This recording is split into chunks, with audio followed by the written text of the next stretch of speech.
Day 1308 of the war. Ukrainian drones visited Moscow yesterday. All airports were closed, and cargo in 124 had to conduct a maximum snowfall, flying practically close to the houses. The city's mayor reported downing dozens of drones. No details are yet known about the defeat of any targets in a minute. Bloomberg forgets the Kremlin plans for involving the choice in Moldova and organizing lawlessness regardless of its outcomes.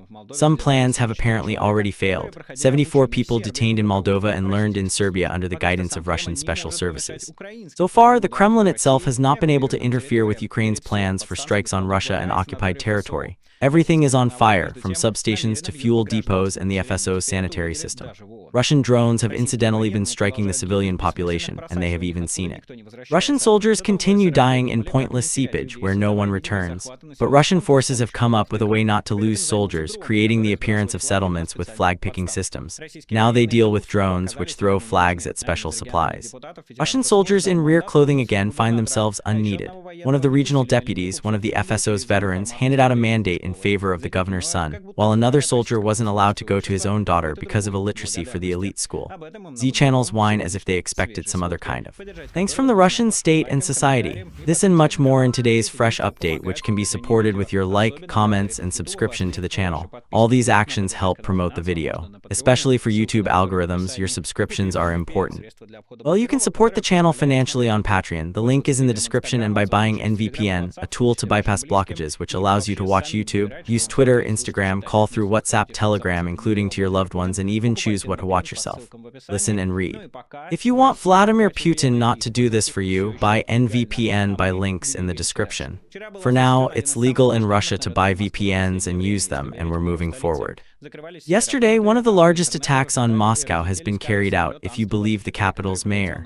All airports were closed, and footage of the An-124 plane flew over the houses at danger of a low altitude, apparently avoiding clashes with drones. The flight looked frightening and epic. Since the evening of September 22, Ukrainian troops with air defense destroyed no less than 32 Ukrainian drones flying toward Moscow, said the city's mayor Sergei Sobyanin. Now, according to him, specialists are working on destruction sites. Informations about disembarked Ukrainian drones appeared yesterday evening after 19:00. Residents of Moscow reported that they heard explosions in the center and in the southwest of the city. During drone flights at capital airports, restrictions were put on flights, leading to mass delays and the cancellation of flights. Vazhd also reported road and car damage as a result of the attack. In particular, according to the channel, one drone in Rutavu fell into the parking lot, and no less than 4 cars were damaged. In short, we'll wait for objective control data to see whether the target of the attack was hit. Poland will shoot down any objects that disrupt its airspace, if they are fully clear, said Prime Minister Donald Tusk on Polish radio. I want to state completely clearly that we, without any discussions, will decide to shoot down any objects if they disrupt our territory and hit Poland.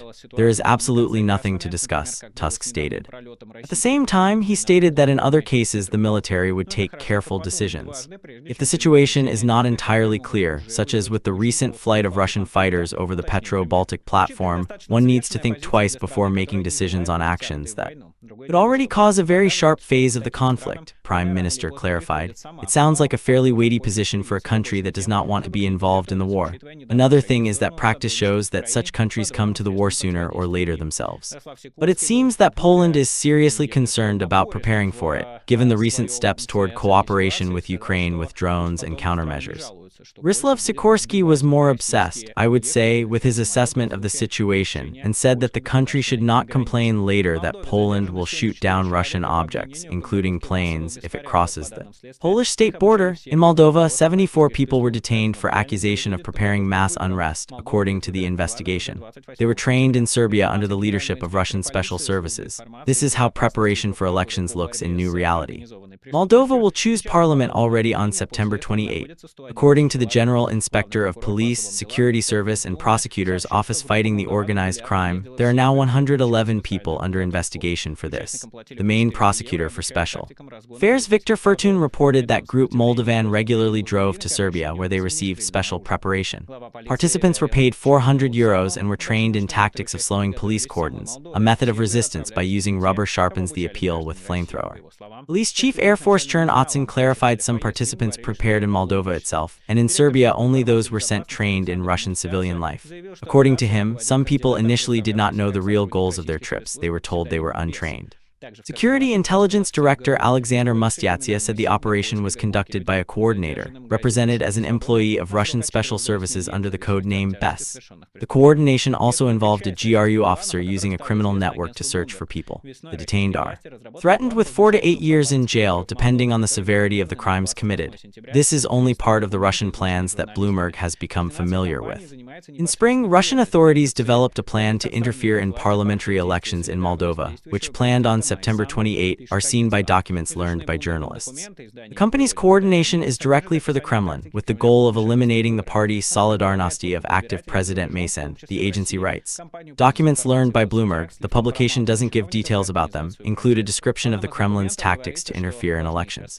It suggests purchasing voters abroad, including in Russia, a campaign to disinformation social networks, smear compromise on officials, and organize protests.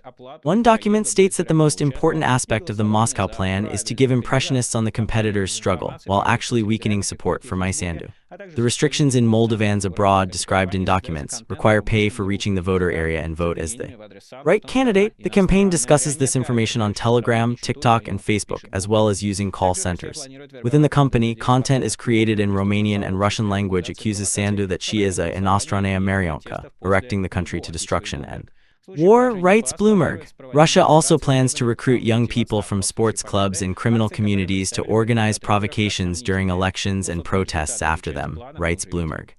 In case of a past defeat, demonstrations will be held demanding that Sandu go into withdrawal, and in case of a victory, actions that would represent the results of the elections would seem doubtful. Well, we've already seen the results of this part of the plan. In September, Sandu told a European Parliament deputy that, according to her estimates, Russia spent roughly €150 million, €1% on Moldova's GDP, with the goal of influencing a referendum on the country's membership in the EU, which took place on October 24, and on the country's presidential elections. According to European officials, Bloomberg's journalists, Moscow likely gave a comparable amount to the parliamentary elections in September. According to European countries' authorities, Bloomberg reports that Moldovan opposition parties are receiving support from Moscow before funding. The agency notes that it can neither confirm nor implement Moscow's plans described in the documents. However, 2 European officials told journalists that Russia almost certainly intends to implement most of its plans. The Kremlin did not respond to requests for comments. You probably saw it. I think part of this campaign is disinformational. In fact, Russia pretends, same as many other companies, to hide sites from famous agencies and outlets familiar with the news. It acts roughly the same in all directions, including Ukraine. Remember that nonsense about Yelena Zelenskaya buying a Buget, about Vladimir Zelensky buying Hitler's machine? This is all done roughly from one office and cabinet, and is corrected by. I understand Kyrian, but here I don't have a candle. I didn't keep what's called similar in nature, and many countries, including China and Qatar, are using similar methods in supporting Hamas. They create fake sites, spread neural network fakes, and so on. This is a created strategy, a strategy that Russia has been following for many years. Before the appearance of neuronets, they did it without neuronets. Now they do it with neuronets. A bright example was how they made videos allegedly purchased by property. At that time, Torzhnikov was in Ukraine and put covers like the BBC. When the BBC saw this, they carried out their own investigation and also saw the details of how it all happens, who coordinates all this, and how it is directly connected with Russia. So yes, this is a target company, an information company, as you can see, a company for preparing militants. So yes, Russia is fighting Europe, doing it for a long time, and until Europe does not start responding in size, or rather, not stopping it, Russia will not stop it from doing so. It will continue to send drones, it will continue to fly over countries, it will continue cyber attacks, it will continue to recruit citizens within the country for operations, all kinds of actions, and also turn them into militants. This is what Russia is doing and will do until it stops it. At the same time, Russia itself, sanctions, which go only in favor if you believe in Vladimir Putin, actually interfere quite seriously. Russian civil aviation suffers not only because of the constant close of airports. Moscow is trying to reach an agreement with the International Civil Aviation Organization, UNO, about softening sanctions against Russian aviation, writes Reiter, with a link to the document and words of the source. Moscow responded with problems with security issues. Russia approached the ICAO with a request after the US removed sanctions from the Belarusian airline Belavio, writes the agency. Moscow prepared documents by Saturday, the day before the meeting, i.e. today, regarding the organization of documents whose sanctions are called against international law, Reiter notes. One document states that restrictions prohibit human rights, believe it or not, freedom of movement, and the ICAO must prohibit the use of state-publicated discrediting and coercion measures against international civil aviation. In the documents, Russia criticized the closure of airspace for Russian airlines, the suspended flight certificate restrictions, and security restrictions on aircraft, notes Reiter. Reiter sources say Moscow is trying to reach an agreement to softening sanctions, primarily toward supplies, which, according to the source, matter for flight safety. The agency's analysts said that Russia's Boeing and Airbus airports are getting old, and not all units for them can be brought in with gray schemes, meaning a significant portion of these aircraft could end flights. Quote, if Russian Boeing or Airbus breaks down and people die soon, what will happen then? In any case, it will be connected with sanctions, he emphasized. On such matters, it was necessary to think back to when the Malaysian Boeing flew down over Donbass 11 years ago. At the time, Russia held out on the investigation to avoid sanctions, though fate would make it hard to leave it all. Let someone ask for advice from brother Iranian airlines, which for decades somehow fly under practically continuous sanctions. True, sometimes they even break down on the president in a helicopter, which would do Russia very well. All sanctions and their consequences are directly Russia's responsibility, not those that impose restrictions. If you want to take advantage of the international community, don't invade a neighboring country and don't kill people there daily. Simple receipt. And overstopping Ukrainians is killings. Overstopping Russian aggression, Ukraine's defenders work every day. They risk their lives and give their lives to save their country. And we can help them. We've already helped many, and I hope we can help those who need help. That's why we continue raising funds for Ukrainian soldiers. Today we're raising funds for one of my favorite 93rd Brigades, the Cold Yar, which was traditionally filmed for you as if it were a Hollywood blockbuster. We're raising funds for ground robotic systems. These are systems that literally help save lives because they perform the tasks that are usually carried out by people. These are dangerous tasks, carrying ammunition, evacuating the wounded, and so on. When robotic platforms are used, human lives are saved. This is an opportunity for us to help save Ukrainian defenders. Here is a message for the 93rd Brigade. We are fighters of the ground-based group of complexes of the 93rd Brigade, Frozen Yar. We appeal to the subscriptions of the channel Michael Anak with a request to support the collection of funds for repair, modernization, and the development of new ground-based drones. This is a critically important transport service for transporting ammunition for evacuation and delivering equipment for frontline operations. These systems will strengthen the mobility of our units, making life longer for soldiers. Forward, thanks to everyone. Glory to Ukraine. Glory to you too. Here's a QR code for Monobank via Monobank, private, PayPal, and all sorts of cryptocurrencies. Support the 93rd Brigade. Let's help bring them to the NPR and thereby save the lives of Ukrainian defenders. The fundraising is big, but we're sure we can handle it. I'll of course be part of the fundraising, as always. And we move on. The Russian defense industry is in a dead end despite a bunch of successful methods of bypassing sanctions. The new newspaper Europe concluded that the Russian defense industry has reached the limit of production expansion. The demand for new defense industry employees has dropped below pre-war level, and the immediate pay for defense industry in 2025 has decreased for the first time since full-scale combat operations. The potential for production expansion due to the transition to a round-the-clock regime of operation, SHRPN, and further increasing it requires investing in new production lines. Nevertheless, payment continues to increase in the field of production of more demanded drones and missiles. In addition, at some enterprises the age has crawled into the use of new equipment for the use of new tanks. But the majority of defense plants, the expansion of production is not by pocket, according to the analyst CIT and the recent publication. In general, it turned out that above and without translating the economy into a total war with products on priced labor duty and other benefits of the Russian world, it is impossible to significantly increase production.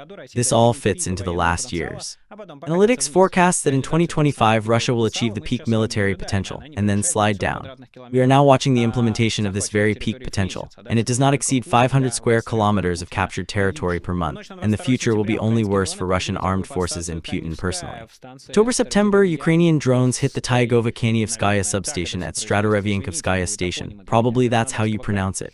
Sorry, new toponym for me. Krasnodar Krai. Video of the strike was published by a number of Telegram channels and 5 hits on the object were reported.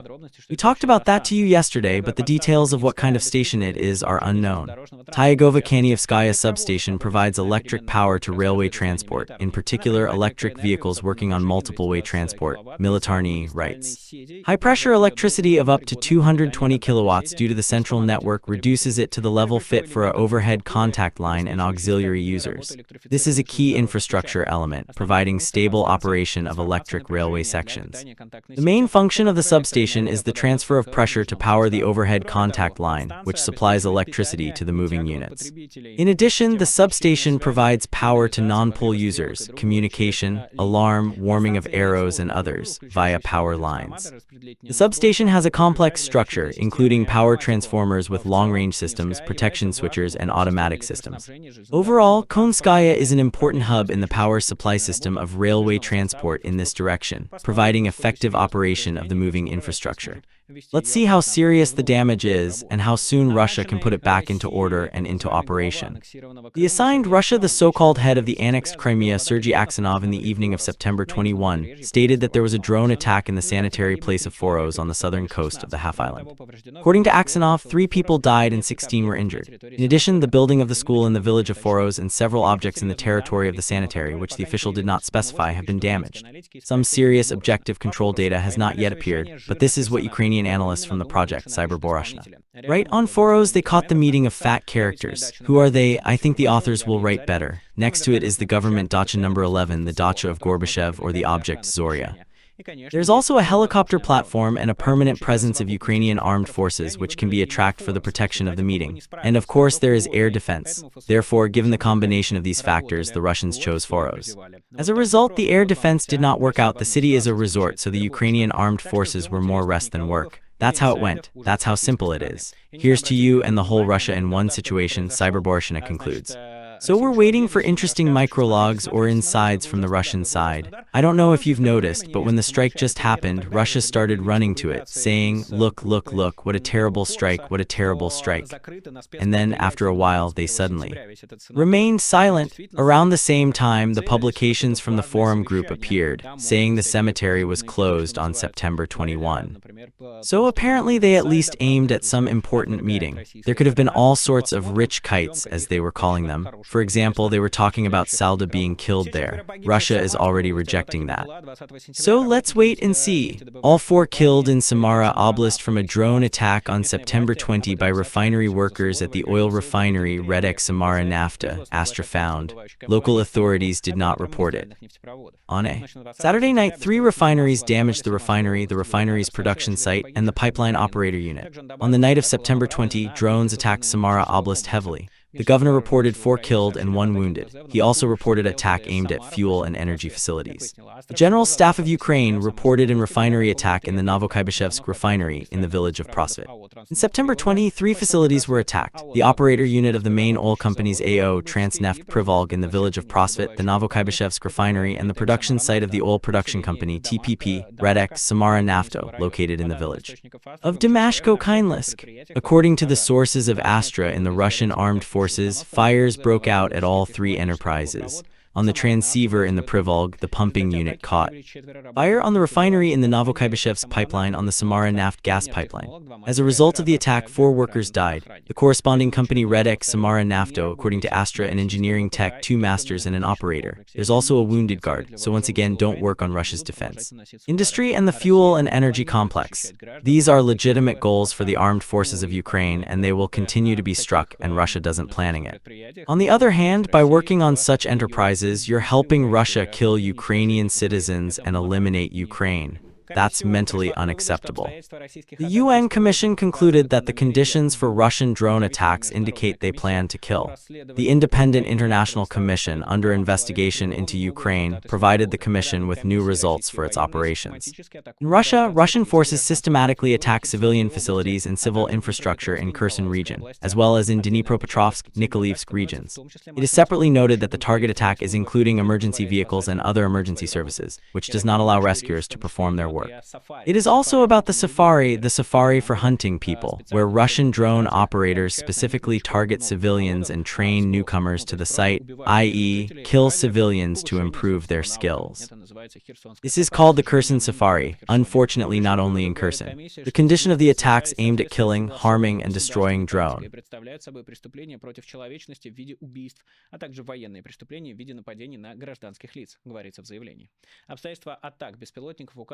Operators, says the commission, the Russian Federation could end the investigation on attacks by Ukrainian UAVs, widely reported by Russian authorities due to the lack of access to certain territories and risks for security, as well as the lack of a Russian Federation's response to requests sent to it.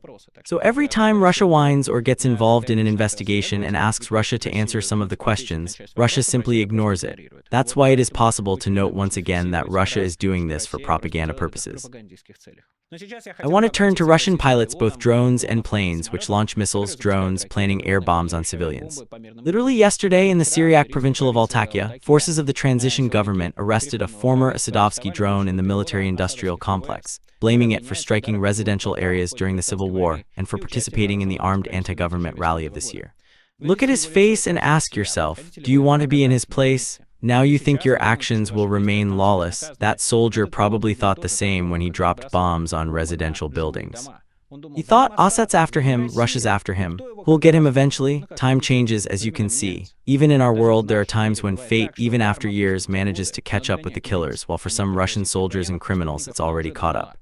Even changing the regime wasn't expected. So think again, look at that face and remember it, or you won't escape responsibility. It won't happen easily. At least it will follow you in your mirror when you look at it. At most, you'll meet your self-picture or an honest and fair trial. But as a rule, such people don't reach an honest and fair trial. According to Deep State, the Russian armed forces are continuing their advance southward in the Novonikolayevka, Dnipropetrovsk region, and in the Novoivanovka and Zaporizhia region. At this point, Russia apparently aimed at two relatively large settlements, Pokrovskoye, Dnipropetrovskoye, and Guliapoli. Conquering a Russian offensive here has so far failed. Let me remind you, Ukrainian military analyst Konstantin Mashevez considers this direction nearly the most threatening on the entire front. A recent change in the leadership of the 20th Army Corps responsible for this sector has become known. We'll see if the Russian Federation will be able to at least contain the advance of the armed forces. The Ukrainian resource Okogoro provides statistics on changes on the front, according to the Deep State map and the number of Russian attacks, according to the General Staff of the Armed Forces of Ukraine. According to it, the Russian armed forces occupied 65 square kilometers of Ukrainian territory over the past week, mostly in the Okupinsk, Limensk, Toretsk, and South Donetsk directions, or on an average of 9 square kilometers per day. A week ago, the pace of advance was 6 square kilometers per day, and a week before that, it was 9. A weekly trend of slowdowns has broken through, but they still have far-reaching figures which they themselves haven't seen very well. Everything goes to the fact that the area of occupied territory will not exceed 300 square kilometers in September. During the summer, Russian forces captured an average of 400-500 square kilometers per month. It can be noted that the Russian offensive hasn't stopped, but at least it is slowed. Compared to previous weeks, it dropped by 5%, making 168 engagements per day, an average of quite a few. It should be noted that in the Pokrovsk and Toretsk directions, i.e., essentially the main strike direction, the pace of Russian attacks has replaced it, reaching 5% and 21% respectively. Now, almost half of all attacks lie in these two directions. You can draw a careful conclusion that the general offensive in these two directions is already beginning. What kind of offensive is it and why Putin is making an emphasis on it, I explained in a separate video. Z-Blogger reported the beginning of the strategic reserve formation of contract soldiers. Military analysts saw a sign of the preparation of a conflict with NATO. In early July, the Russian military command began forming a strategic reserve, which is sent by some new contract soldiers, reported Sunday the Telegram channel Dit Yerbata. The Institute of War Research, in the report Night on Monday, reported that this channel had previously repeatedly published reliable information about personnel reshuffle in the Russian army, according to the agency's media assessment. According to the AFV, creating a strategic reserve can be part of preparing the Kremlin for a possible conflict with NATO. According to the AFV, creating a strategic reserve can be part of preparing the Kremlin for a possible conflict with NATO. According to the AFV, creating a strategic reserve can be part of preparing the Kremlin for a possible conflict with NATO. The channel Didia Arbata reports that since September 15, 2025, 292,000 on-track soldiers, some of whom have been formed since July with a strategic reserve. The ratio between those who replenish reserves and those who are sent to the front in Ukraine is hardly specified, but the reported number of newcomers indicates that on average, contracts among 8,000 people per week, around 32,000 per month, are being signed this week. According to it, Russian command saw the opportunity to form a strategic reserve after reducing combat losses in summer of 2025, according to the AFV. According to his statistics from January to July, Russia lost between 32,000 and 48,000 troops more than a month after the army was replenished. In August, the losses were around 29,000, and in September 1.5, around 13,000. Therefore, in the past month and a half, losses have been lower than expected for the first time year-on-year, according to the AFV. According to the map, Russia has lost less soldiers on every captured kilometer of Ukrainian territory than the month before. This could convince Russian military leadership that some new soldiers can be converted into a strategic reserve without damage to offensive actions on the front, according to the AFV report. One of the reasons for the decrease in losses could have been a change in the Russian army's tactics. Now Russian troops often operate in small assault groups and use stealth tactics, aimed at confirming the use of weak points in Ukrainian defense. Creating a strategic reserve may indicate that Russian command hopes to further maintain the current pace of advance by affecting the front less than personnel, the Institute reports. Reports about forming a strategic reserve also indicate that the Kremlin intends to end the war against Ukraine. On the contrary, it aims to achieve military goals on the battlefield and may be preparing for a possible conflict with NATO, the ASV writes. Analyzing the reserve indirectly indicates the gap between the number of newcomers and the number of Russian losses, says ASINT analyst Kirill Mikhailov. There is a trend that even the declared Russian losses by Ukrainian general staff killed and wounded do not cover the pace of hiring contract soldiers. This should be somewhere. The same story applies to armored vehicles, but these are directly signs that such a reserve does not exist, Mikhailov said. At the same time, representatives of the investigation group, Conflict Intelligence Team, in the conversation with the agency doubted the severity of the reserve's formation given the way the situation on the front is. It seems strange to me to keep reserves at a time when such difficulties arise with the capture of Pokrovsk, and instead of accumulating these reserves, I have to withdraw units from other parts of the front, the expert said. On one hand, given the slow decrease in contract troops and the shortage of personnel on the front, some troops can indeed be sent anywhere, but not to the front. On the other hand, preparation of a reserve to sense NATO's defense lies in the line of Putin's strategy. I've repeatedly mentioned how I see it and why it is quite possible to attack, for example, one of the Baltic countries before the end of the war with Ukraine. On the other hand, what kind of stealth reserve is it? Signs that professional analysts can't find on social media. We'll leave a question mark here for now. If real units with numbers and footage from the training ground appear, I'll definitely let you know. At this point, it seems a complicated structure, also based on information from this channel. It is also necessary to regularly remind you what these busy kilometers look like and the Russian tactics of infiltration as close as possible, based on the words of the Russian soldiers and their relatives. What is happening? The groups are moving in, moving out, moving out. I don't know what might happen, but no one should move away from us. Anastasia Vorlamova, wife of a serviceman who has been counting on missing people for 3 months, told about the difficult situation at the front. She shared the story of her acquaintance who suffered major losses.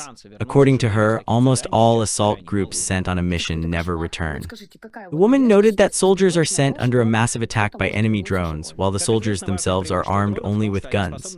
She emphasized that the chances of returning alive from such tasks are now extremely small. This is some kind of nightmare. What is the hope now that someone can return alive? As you know, the important advantage of drones is that they can do too much dangerous work on the front. For example, conduct intelligence service, install mines, deliver supplies, conduct evacuation, and so on. The Russian armed forces found a way to automatize another important task, flag picking, with the help of which the Russian army is reporting to the command to control a certain settlement without its actual capture. Now for this, the Russian fighters no longer need to clean up the rear of Ukrainian positions, risking their lives.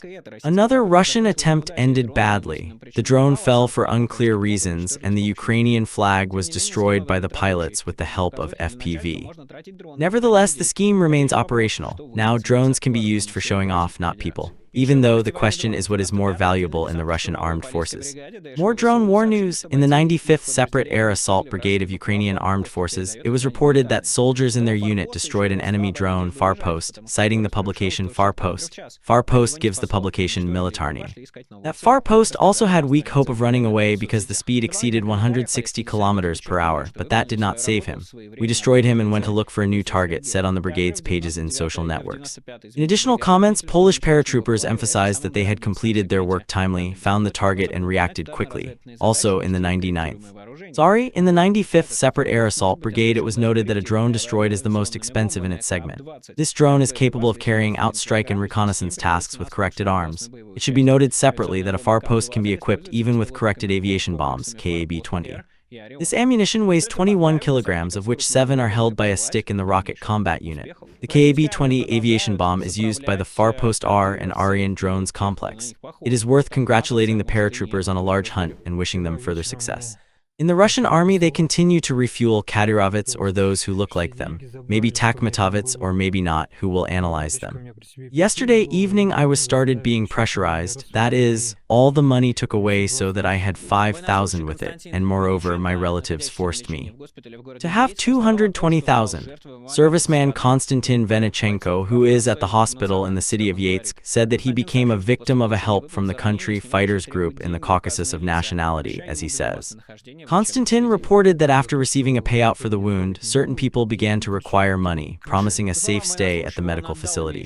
For the fact that no one will touch me, I am, in short, like a roof. According to the serviceman, he gave the available 5,000 rubles, and his relatives transferred another 220,000 rubles to the extortionist. According to Konstantin, he was not allowed out of the room, and he was not allowed to report the incident. They controlled the room so that I did not call anyone, I did not say anything. The soldier noted that someone from the medical team of the hospital gave him information about the payout. In addition, Konstantin was beaten by other soldiers who were being treated. According to the soldier, representatives of the military police know about what is happening, but they do not interfere in the situation as they have their own part in this. That is, the military operators, the military control, everyone is smudged with them, that is, they address here uselessly. You probably saw the news that the so-called veteran of SVO in the Russian so-called elections took place in the so-called regional parliaments. Now it is time for the blow to the back for those who still believe that these elections are decided something there, and who voted for them for allegedly the defenders of the homeland. Vladimir Yavsukov, who won the elections in the Voronezh Region Duma, refused the mandate in favor of Vladislav Novomlinsky's grandson, the former governor of the Voronezh region, Ivan Shabanov, reports the media. This is what I understand. A clear and honest choice displeases Zerglia. People voted for veteran of the SVO for change, for the one who defended the homeland, and their grandson Guber was given a nickname Pink and Soaked. Well done. There are no doubts that after such an appointment, trust in the choice of citizens will increase to unprecedented heights, he ironic. And this is what the pre-election article looked like. Election of the 25th. A hero of the SVO is being ballotated in the Voronezh Regional Duma, portraits future defenders of the interests of the Voronezh residents.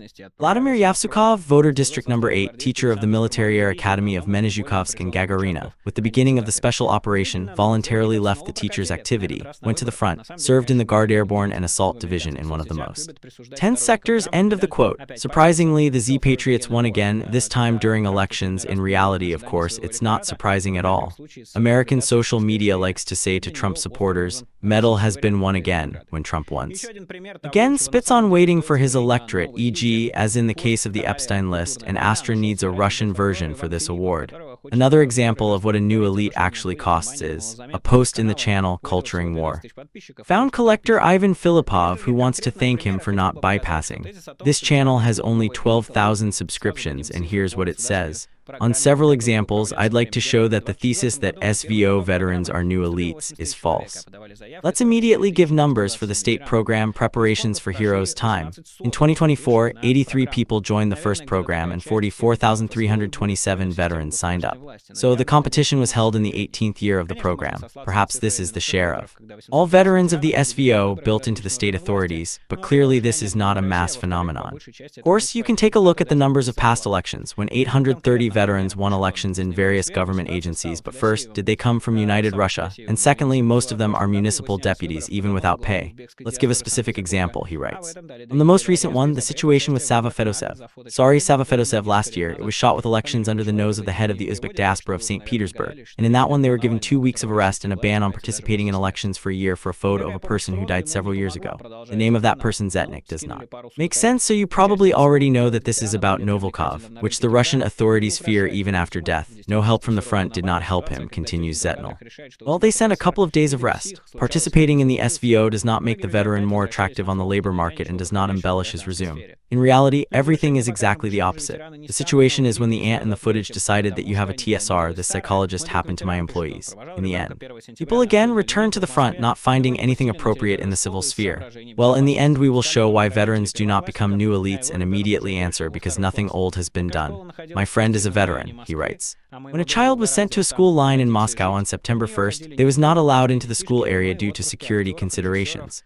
Only the parents of the elementary schoolers were allowed in, and the child had already moved into the second class. Since the school was in a luxurious area of Moscow and my friend prevented births and living there, not only simple children but also actors, directors, singers, and others went into it. And when my acquaintance, a veteran, was not allowed into the line, he noticed at the front that singer N and director M didn't go to school in the first class, but they were missed for some reason. And this one, they're honorable guests, and there aren't any veteran of SVO on the list of honorable guests. A veteran on the list of honorable guests doesn't mean anything, the guard said.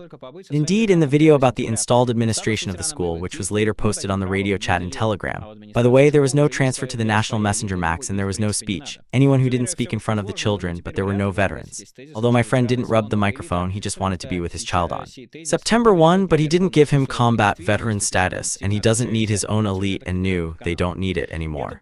Summing everything up, I think you hardly agree with the thesis that the veteran of the SVO is a new elite anymore, because this thesis did not hold back a check on our raw reality, he writes, which is strongly different from the plots of federal channels.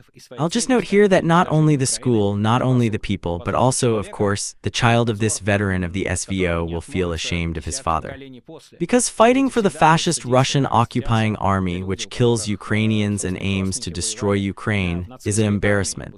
An embarrassment for a person, and an embarrassment that won't go away until decades after. Children will always feel ashamed of themselves, of the people their relatives fought in the Nazi army. They will look away, burns with embarrassment when this war is discussed. That's why, yes, veterans of the SVO are not just new elites. They are absolutely monstrous people, fighting for a fascist occupying army and whose curse will last many, many years and many generations ahead. This was Michael Nacke. All the best. Goodbye.